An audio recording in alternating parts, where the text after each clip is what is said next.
You see, a man who understands himself doesn't chase. He doesn't perform. He simply exists with such intense presence, such raw self-possession that people orbit him, even women. And Nietzsche, he saw it coming.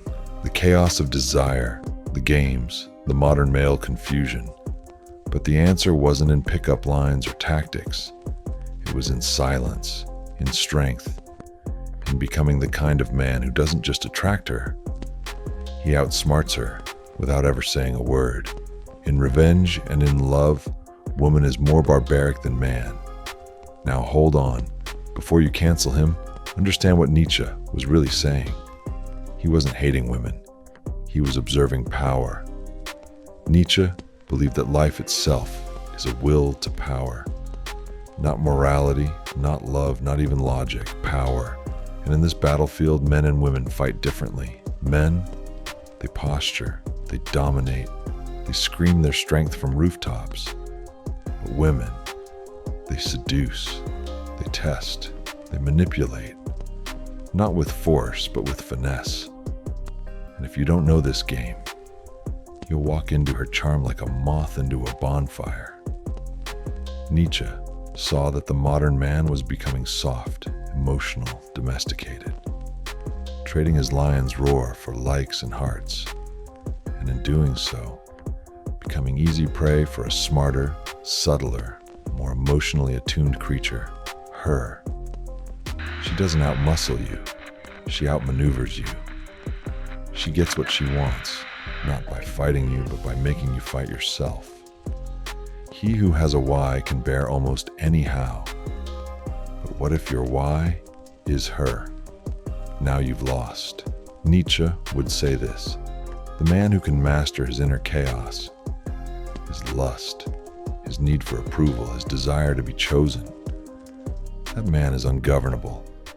That man outsmarts her, not by manipulation, but by becoming the one thing no game can touch. A man she can't control. She doesn't want your poems. She doesn't care about your playlists. She isn't moved by the 100 texts you send at midnight when you can't sleep. She wants your presence, not your attention. Your presence, the kind that fills a room without making noise. The kind that makes her adjust her dress when you enter. The kind that says everything without saying a word. Nietzsche believed that words are masks. Language is often a cover for fear, not a tool of truth. And in dating, that's painfully obvious. You think being romantic means being loud, but powerful men speak less, not because they're shy, but because they're listening, observing, measuring the game, because guess what? The moment you chase, you lose. She wants a storm, yes, but she respects the one who can become a storm and chooses not to. The higher we soar, the smaller we appear to those who cannot fly. She sees you when you can sit in silence without squirming, when you can look at her beauty and not collapse, when you can feel lust and not act like a starving peasant. That's power. She's seen simps, she's seen smooth talkers, but a man who looks her dead in the eyes and doesn't flinch, that's unforgettable. Presence over performance. So stop trying to impress. Start trying to exist. Deeply, unshakably, unapologetically. The man who owns the room doesn't need to explain why. Chapter 2. Control the game by controlling yourself. She thinks she's testing you, but really, you are testing yourself. The game between men and women isn't about power. It's about discipline. When Nietzsche said, "He who cannot obey himself will be commanded," he wasn't just talking about politics or empires. He was talking about you, in her DMs at 2 a.m., typing, deleting, typing again, wondering if one more message will change her mind. It won't, because what she's attracted to isn't your effort, it's your edge. The man who can walk away, the man who doesn't fold under pressure, the man who sees her curves, but still chooses focus over fantasy. That man is rare. Rare men control the board. You think you're playing the game by learning lines. But the real player is the one who needs no script. Why? Because he's already mastered himself. He's not reactive. He's not desperate. He's not performing. He is still. And stillness is terrifying. It's in that stillness where she feels his control. Not over her, but over his own chaos. Because when a man is no longer enslaved by his urges, he becomes untouchable. Not because he's cold, but because he's hot fire wrapped in ice. And that is the kind of man she fears losing. The kind of man she can't manipulate.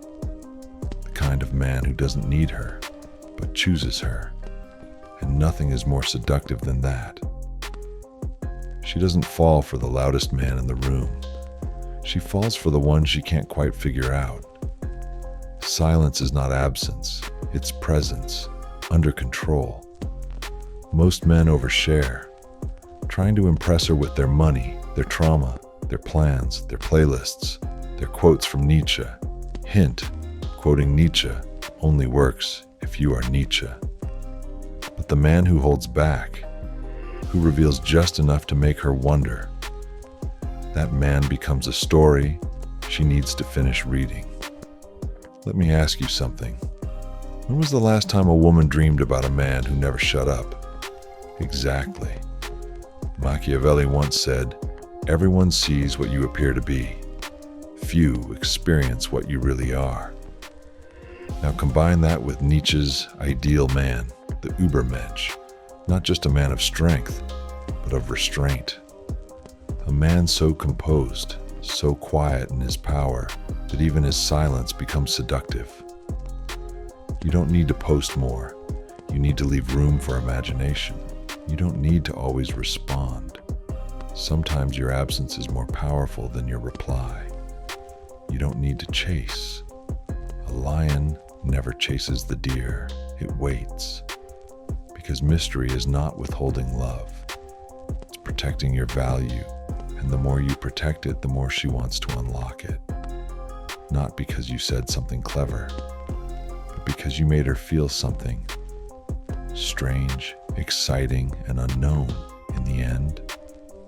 The man who speaks less says more.